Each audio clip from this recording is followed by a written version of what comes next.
को लास्ट तक काम आने वाले, पृथ्वी पर रहने वाले, चांद पर जाना चाहते हैं। अब इस ट्रिक के एक एक वर्ड को मैं आपको समझाऊंगा, इस पूरी लाइन में ही इसकी आगे की व्याख्या है। तो देखिए कि चंद्रबरदाई ने इसको लिखना प्रारंभ किया और इसको पूरा किया इनके पुत्र थे जलहण। चंद्रबरदाई के पुत्र का क्या नाम था? इनके पुत्र का नाम था जलहण। तो जलहण ने इस ग्रंथ को पूरा किया। अब ये ट्रिक अच्छे से देखो कि पृथ्वी पर रहने वाले, पृथ्वी से तो ये नाम हो गया पृथ्वीराज रासो। पृथ्वी से क्या याद रखना अपने को? पृथ्वीराज रासो। पृथ्वी पर रहने वाले कहाँ पर जाना चाहते हैं? चांद पे जाना चाहते हैं, तो चांद से हम याद रखेंगे चंद्रबरदाई। चांद से क्या याद रखेंगे? चंद्रबरदाई। इसके बाद जाना, तो इसको पूरा किसने किया? जलहण ने किया। तो जाना से आपको याद रखना है जलहण।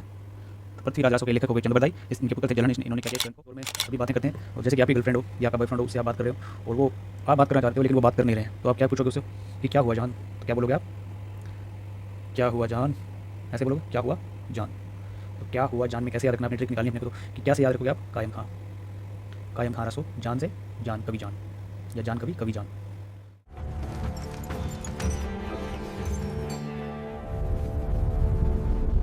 पधारो हमारे राजस्थान री बाता में।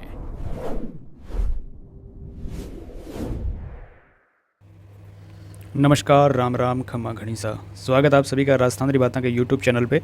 तो दोस्तों, आज हम बात करने वाले हैं राजस्थान के साहित्य के बारे में। राजस्थान के साहित्य से काफ़ी पुस्तकों के नाम पूछे जाते हैं।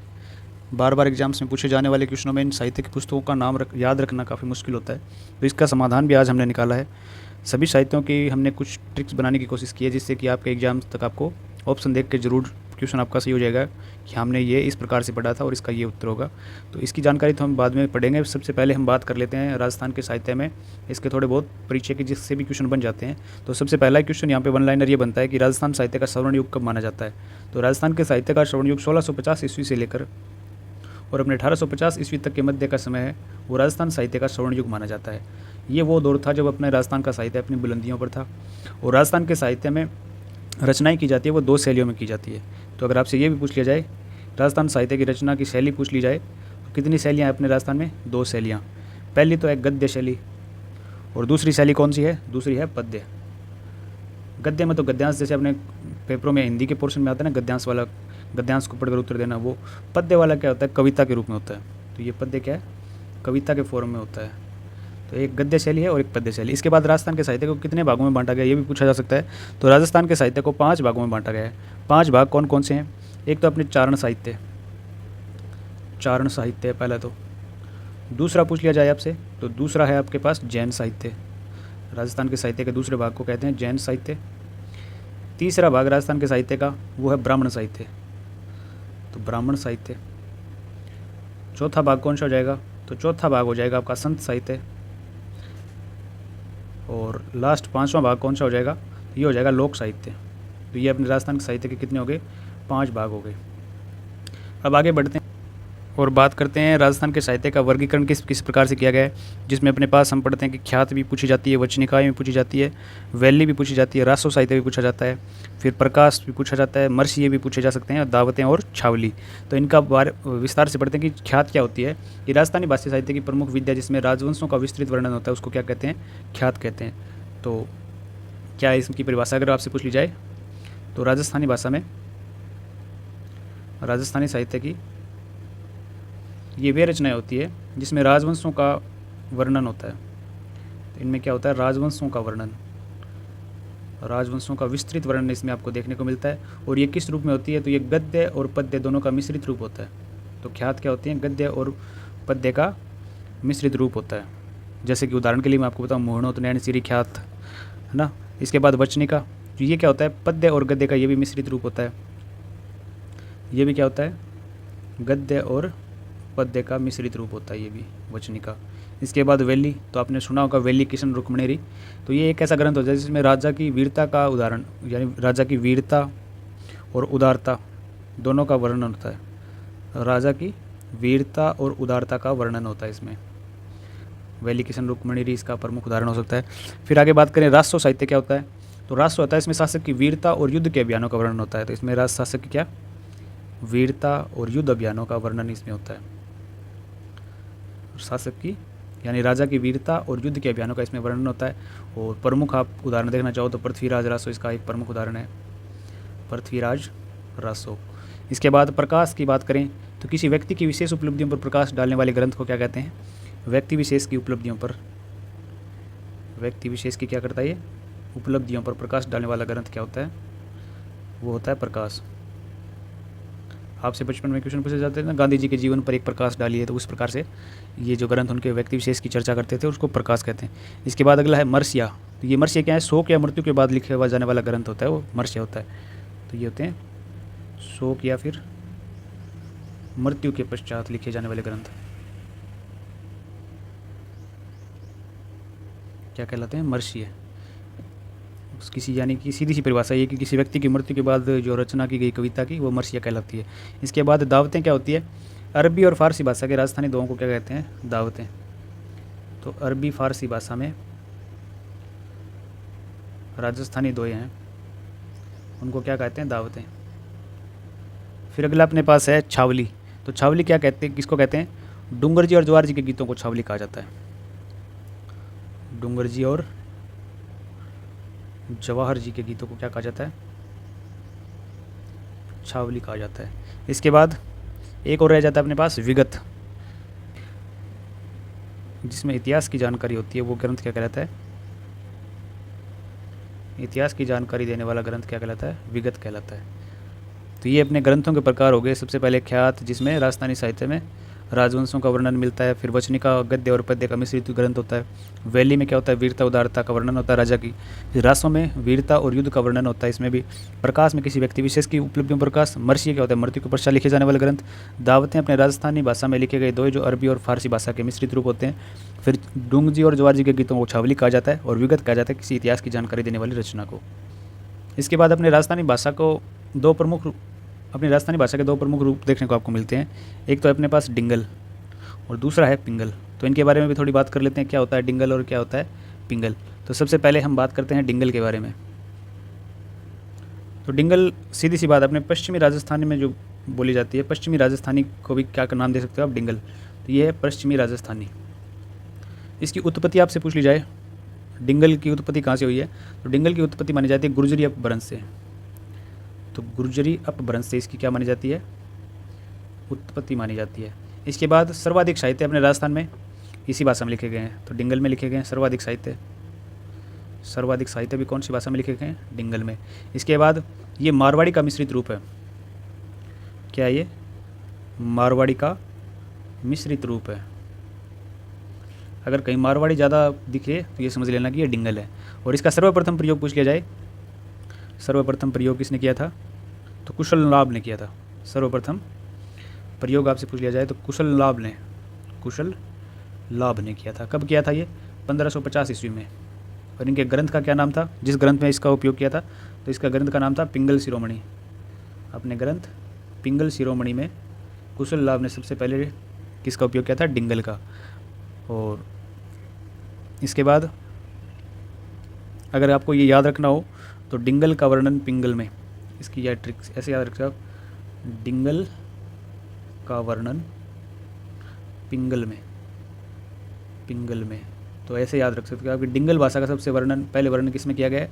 पिंगल शिरोमणि में। तो डिंगल का वर्णन पिंगल में, इस ट्रिक से आप याद रखते हो। फिर इसके बाद बात आती है कि अपने डिंगल भाषा का शब्दकोश, इसकी रचना किसने की? तो डिंगल के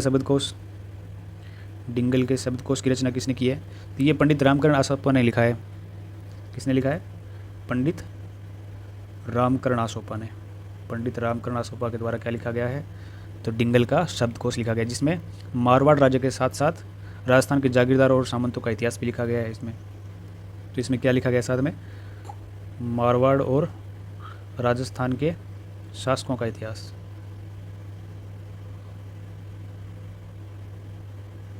तो ये था अपना डिंगल। राजस्थानी भाषा की शैली पढ़ रहे थे आप, डिंगल और एक है पिंगल। तो डिंगल क्या है? पश्चिमी राजस्थानी है और इसको मारवाड़ी का मिश्रित रूप माना जाता है। अगर आपको कहीं ज़्यादा मारवाड़ी ज़्यादा देखने को मिले तो समझ जाना कि ये डिंगल है। इसकी उत्पत्ति हमने पढ़ी है कि गुर्जरी अपभ्रंश से हुई है। और राजस्थान में सर्वाधिक साहित्य कौन सी भाषा में लिखे गए हैं? तो डिंगल भाषा में लिखे गए हैं। और सर्वप्रथम प्रयोग पूछ लिया जाए तो 1550 ईस्वी में कुशल लाभ ने अपने ग्रंथ पिंगल शिरोमणि में किया है। डिंगल का वर्णन पिंगल में, इस ट्रिक से आप इसको याद रख सकते हो। फिर डिंगल का शब्दकोश पूछ लिया जाए तो पंडित रामकरण आसोपा ने डिंगल का शब्दकोश लिखा है। इसमें उन्होंने मारवाड़ राज्य के शासकों के साथ साथ राजस्थान के अन्य जागीरदारों और सामंतों का इतिहास भी लिखा है। इसके बाद हम बात करते हैं अगला पिंगल के बारे में। तो डिंगल तो थी अपनी पश्चिमी राजस्थानी भाषा, और पिंगल क्या हो जाएगी? पूर्वी राजस्थानी। तो इसको क्या कहते हैं? इसको पूर्वी राजस्थानी भी कहते हैं। क्या नाम से जानते हैं हम इसको? पूर्वी राजस्थानी के नाम से जानते हैं। इसमें ब्रज भाषा का ज़्यादा मिश्रित रूप देखने को मिलता है आपको। तो ये क्या है? ब्रज भाषा का मिश्रित रूप है। ब्रज भाषा का मिश्रित रूप इसको कह सकते हो आप। इसके अलावा और इसको ऐसे भी ध्यान रख सकते हो कि पूर्वी राजस्थान अपने अलवर, भरतपुर, ये सारे जिले जो आते हैं ये कहाँ से, ब्रज क्षेत्र यानी उत्तर प्रदेश के ब्रज क्षेत्र से सटे हुए हैं। तो इसको आप इस प्रकार से याद रख सकते हो। अब इसकी बात करें उत्पत्ति कैसे हुई है इसकी, तो इसकी उत्पत्ति हुई है शौर शनि से। कौन सी भाषा से? शौर शनि से। शौर शनि से इसकी उत्पत्ति हुई है।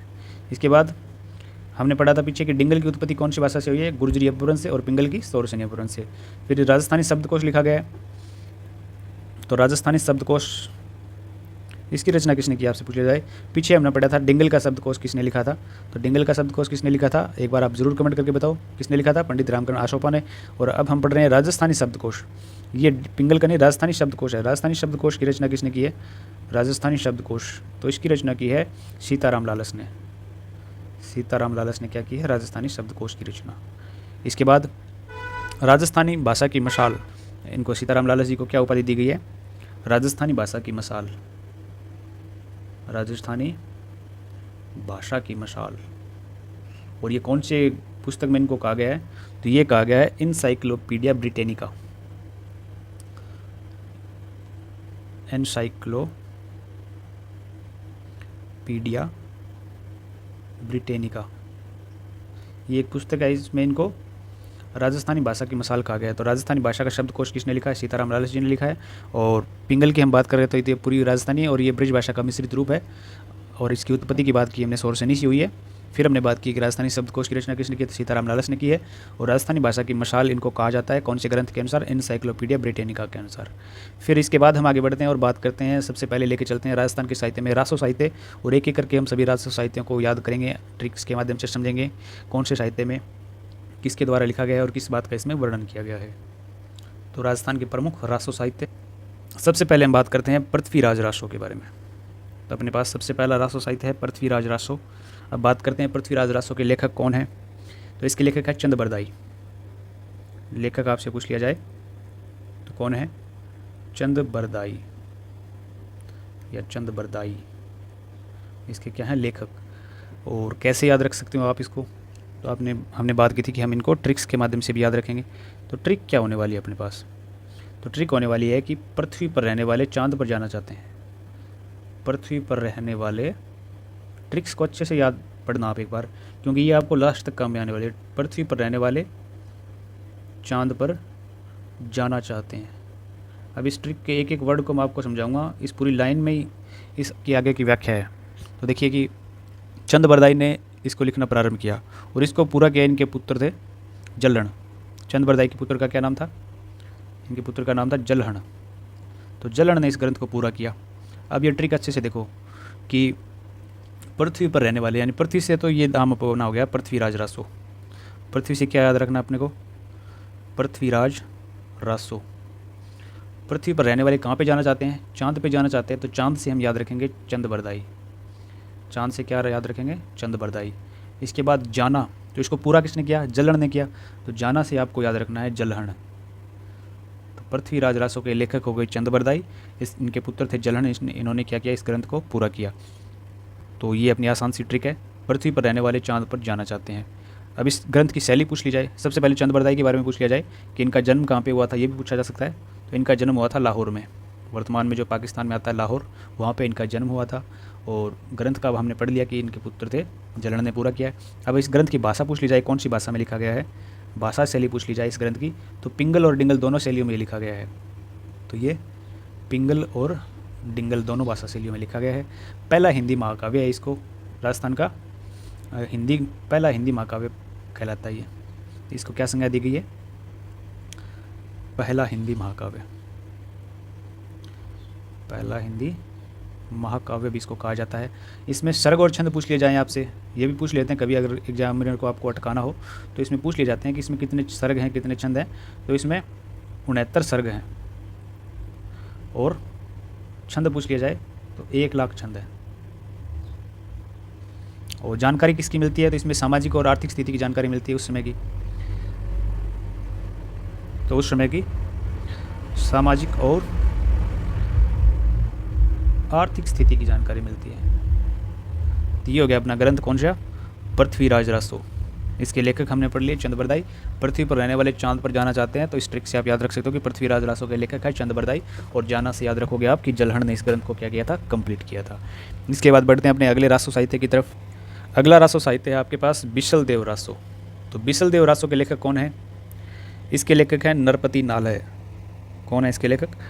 नरपति नालय इसके लेखक हैं। कैसे याद रखेंगे, क्या ट्रिक बनाए इसकी कि आपको अच्छे से इसका याद रख सको लास्ट तक? तो आप इसको ऐसे याद रख सकते हो कि एक लड़की के 20 पति। कैसे याद रखोगे आप इसको? एक लड़की के कितने पति हैं? एक लड़की के 20 पति। ये तो द्रौपदी से भी ऊपर हो गई। द्रौपदी के कितने 5 पति थे और इसके कितने 20 पति। तो वैसे हमने ये ट्रिक याद करने के लिए, इस ग्रंथ को याद करने के लिए बनाई है, वैसा कोई उद्देश्य नहीं है हमारा। तो एक लड़की के 20 से क्या रखोगे आप? बिसल देव। बिसल देव। बिसल देव का दूसरा नाम पूछा जा सकता है विग्रहराज चतुर्थ। विग्रहराज चतुर्थ। और ये ग्रंथ किसके बारे में है?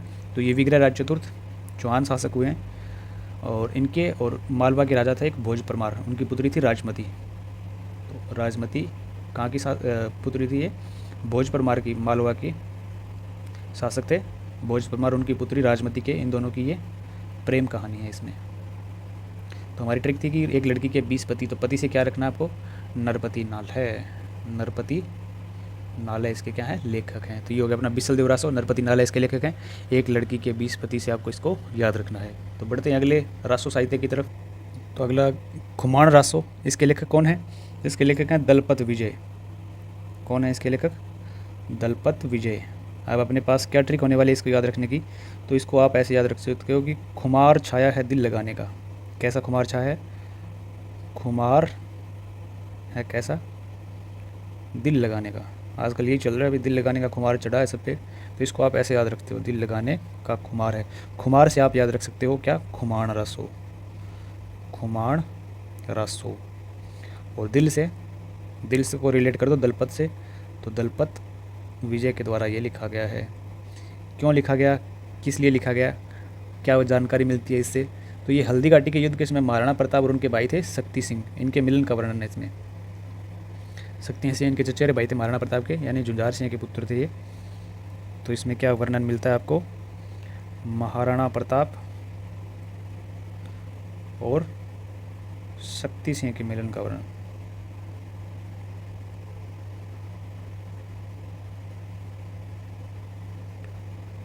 तो ये अपना ग्रंथ हो गया खुमाण रासो, इसके लेखक हो गए दलपत विजय। खुमार है दिल लगाने का, इस बात से आप याद रख सकते हो खुमाण रासो। ये लाइनें 2-4 बार आप पढ़ोगे ना, तो आप जब ऑप्शन टिक करते समय आपको याद में आ जाएगा कि इस ग्रंथ के लेखक कौन थे, क्या बात हमने पढ़ी थी। तो ऐसे फिल्मी सी बातें होंगी, ये छोटी छोटी ट्रिक होंगी ना। जैसे पीछे हमने पढ़ा था कि एक लड़की के 20 पति है, पृथ्वीराज रासो वाले में हमने पढ़ा था कि पृथ्वी पर रहने वाले चांद पर जाना चाहते हैं। तो 1-2 बार आप इनको पढ़ोगे, याद रखोगे, अपने पास कॉपी पेन पे लिख भी लेना, और मैं इनकी आपको PDF भी दे दूँगा, तो आप रिवाइज़ कर लेना 1-2 बार, तो कन्फर्म आपको ये भूलोगे नहीं, माइंड में चिपक जाएगी एक तरीके से ट्रिक, तो अच्छे से याद हो जाएगा आपको। अगला है अपने पास कायम खां रासो। कायम खां रासो के लेखक कौन है? तो इसके लेखक है कवि जान। कवि जान, बड़ी प्यारी ट्रिक है इसको याद करने की। कवि जान इसके लेखक हैं। कैसे याद रखना है आपको इनको?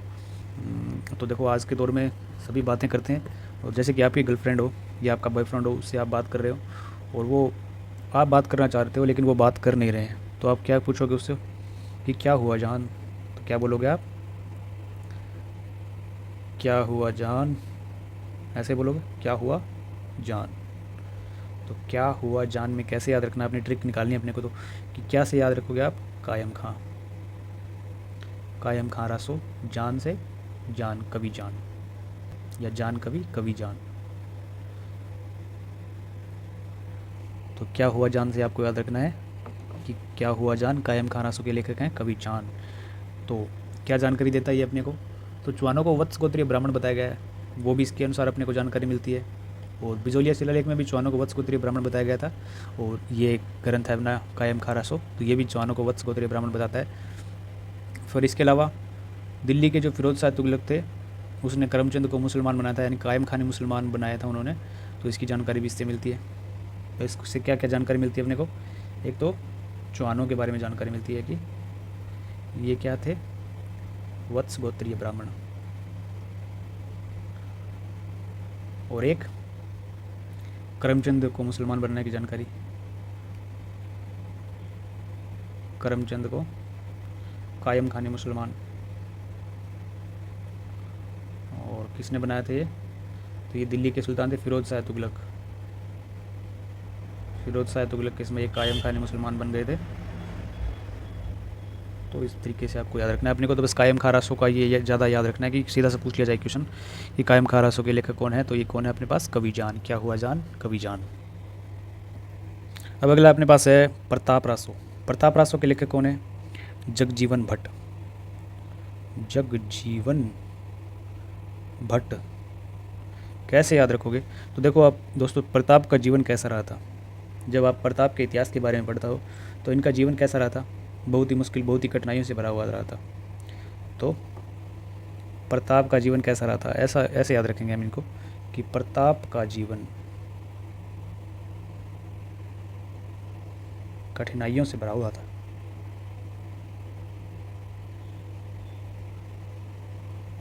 प्रताप का जीवन कैसा था? कठिनाइयों से भरा हुआ था। तो हमको बस सीधा सा ये अपने वर्ड निकालने हैं, प्रताप यानी कि प्रताप रासो, और इसके लेखक कौन है? जगजीवन भट्ट। तो जीवन से हमने निकाल लिया जगजीवन भट्ट। कई बार पूछा जा चुका है राजस्थान के एग्जाम्स में कि प्रताप रासो के लेखक कौन है, तो आपको अब याद रहेगा, आप भूलोगे नहीं। प्रताप का जीवन बहुत ही कठिनाइयों से रहा था, बहुत ही खतरनाक जीवन व्यतीत हुआ उनका, तो इससे आप याद रखोगे प्रताप रासो के लेखक हैं जगजीवन भट्ट। अब अगली रचना अपने पास आती है मानचरित रासो। तो मानचरित रासो के लेखक कौन है दोस्तों? तो इसके लेखक हैं कवि नरोत्तम। कवि नरोत्तम। कवि नरोत्तम है। इनको याद कैसे रखेंगे? तो इनको याद रखेंगे हमने, अगर आपसे पूछ लिया जाए कि सबसे अच्छा चरित्र आपकी नज़रों में किसका होगा, आपकी नज़र में आपसे पूछ लिया जाए कि सबसे अच्छा चरित्र किसका होगा, तो आप उत्तर दोगे बेशक अपनी माँ का, यानी माँ का चरित्र सबसे उत्तम। माँ का चरित्र सबसे उत्तम आपकी नज़रों में, और होता भी है। माँ का चरित्र सबसे उत्तम, तो ये अपनी ट्रिक है, इससे अपनी याद रखेंगे। माँ से क्या रखेंगे? माँ का चरित्र से याद रख लेगा आप मानचरित रासो, और सबसे उत्तम से याद रखेंगे आप नरोत्तम। तो ये अपनी ट्रिक हो गई। माँ का चरित्र, माँ का चरित्र से हमने को याद रखना है मानचरित रासो, और उत्तम से हमको याद रखना है कवि नरोत्तम। तो ये भी अपना एक कन्फर्म हो गया, अगर आएगा तो भूलोगे नहीं। और इस ग्रंथ में आमेर के राजा मानसिंह और हल्दी घाटी के युद्ध का वर्णन है। अगर आपसे ये पूछ लिया जाए मानसिंह और हल्दी घाटी के युद्ध का इसमें क्या है वर्णन? मानसिंह और हल्दी घाटी युद्ध का वर्णन है इसमें। और क्या जानकारी मिलती है इसको? मानसिंह और प्रताप और अकबर इन सब के आपसी संबंध, यानी हल्दी घाटी के समय की जानकारी है, तो इसके बाद प्रताप के साथ इनके संबंधों की भी जानकारी मिलती है। मानसिंह के, अकबर के और प्रताप के कैसे संबंध थे, युद्ध का कारण भी इससे पता चलता है आपको कि महाराणा प्रताप ने जालौर पर आक्रमण किया, जो हल्दी घाटी के युद्ध का प्रमुख कारण था, ऐसा इस ग्रंथ के अनुसार बताया गया है। तो ये था मानचरित रासो। अब अगला है रतन रासो। इसको कैसे याद रखेंगे? तो इसकी सबसे पहले मैं बताता हूँ इसके लेखक का नाम क्या है। तो इसके लेखक है कुंभकर्ण। कुंभकर्ण। कुंभकर्ण क्या है? रतन रासो के लेखक हैं। और इसको याद कैसे रखेंगे? तो आपने सभी ने रामायण देखी होगी। रामायण में एक चरित्र था रावण का भाई कुंभकर्ण, बहुत सोता था। तो ऐसा मानो कि उसके पास एक रतन था। इसके पास क्या था? एक रतन था। कुंभकर्ण के पास क्या था? एक रतन था। एक कहानी से याद रखना पड़ेगा इसको आपको। इसके पास एक रतन था, इसके कारण ये क्या सोता था? 6 महीने तक सोता था। 6 महीने तक सो जाता था। इसके पास एक रतन था, जब भी इसका मर्जी होती सोने की वो रतन लेके ये सो जाता 6 महीने। तो आपको याद रखना रतन था कुंभकर्ण के पास, जिससे वो 6 महीने तक सोता था। तो रतन से आपका हो जाएगा रतन रासो, और कुंभकर्ण के पास ही रतन था, तो कुंभकर्ण इसके लेखक का नाम। तो इस प्रकार से आप इसको याद रख सकते हो। और इसमें क्या है कि जालौर वंश के इतिहास का वर्णन मिलता है आपको, और इसमें युद्धों का वर्णन भी मिलता है। जहांगीर यानी कि जहांगीर के विरुद्ध जो खुर्रम ने अपने अभियान चलाए थे वो, और धर्मत के युद्ध का वर्णन 1658 ईस्वी के धर्मत का युद्ध के वर्णन का भी इसमें आपको मिलता है। तो रतन रासो ये साहित्य, इसके लेखक हैं कुंभकर्ण। फिर अगला अपने पास साहित्य आता है जवान रासो। इसके लेखक कौन है? पीछे हमने एक नाम पढ़ा था नरपति नालय, और उसी से मिलता जुलता एक नाम और है सीताराम नालय। सीताराम नालय के द्वारा लिखा गया है जवान रासो। नरपति नालय को कैसे याद किया था हमने कि एक लड़की के 20 पति, यानी बिसल देव रासो के लेखक थे नरपति नालय, और ये है जवान रासो। इसको कैसे याद रखेंगे? तो इसको हम ऐसे याद रखेंगे, भगवान सीता और राम जब जवान थे तो उनको क्या मिल गया? वनवास मिल गया। जवानी में ही क्या मिल गया? वनवास मिल गया। किनको? भगवान राम को और सीता को। तो ट्रिक की क्या लाइन बनाएं, याद रहेगी कि सीता और राम को जवानी में ही क्या मिल गया, वनवास मिल गया। तो ऐसे याद रखो। अब आपके पास ये क्वेश्चन आ जाएगा ना, तो आपको सीधा से ये लाइन याद आ जाएगी, सीताराम को जवानी में वनवास मिल गया था, तो सीताराम जवान रासो, जवान रासो के लेखक कौन है, सीताराम। तो ये आपकी ट्रिक होगी, आपको याद रहेगा। तो आज की क्लास में बस इतना ही करते हैं, क्लास ज़्यादा लंबी हो जाएगी, तो यहीं तक समाप्त करते हैं इसको, और अगली क्लास में और ट्रिक बना देंगे। तो आप जुड़े रहिएगा राजस्थानी बातें के यूट्यूब चैनल से। वीडियो के अंत तक बने रहने के लिए आपका बहुत बहुत धन्यवाद। ऐसी ट्रिक्स आपको कौन कौन से सब्जेक्ट की चाहिए वो भी आप कमेंट करके बता सकते हो। ट्रिक्स के माध्यम से याद रखना काफ़ी आसान होता है चीज़ों को, जो हम बोलने वाले हैं ऑप्शन देखते ही याद आ जाती है। तो आप कमेंट करके जरूर बताइएगा कि आज की ट्रिक्स आपको कैसी लगी, और आगे की भी आप इस प्रकार की वीडियो चाहते हैं तो ये भी आप कमेंट करके जरूर बताना। वीडियो के अंत तक बने रहने के लिए आपका फिर से बहुत बहुत धन्यवाद। मिलते हैं अगली क्लास में अगले अध्याय के साथ। जय राजस्थान।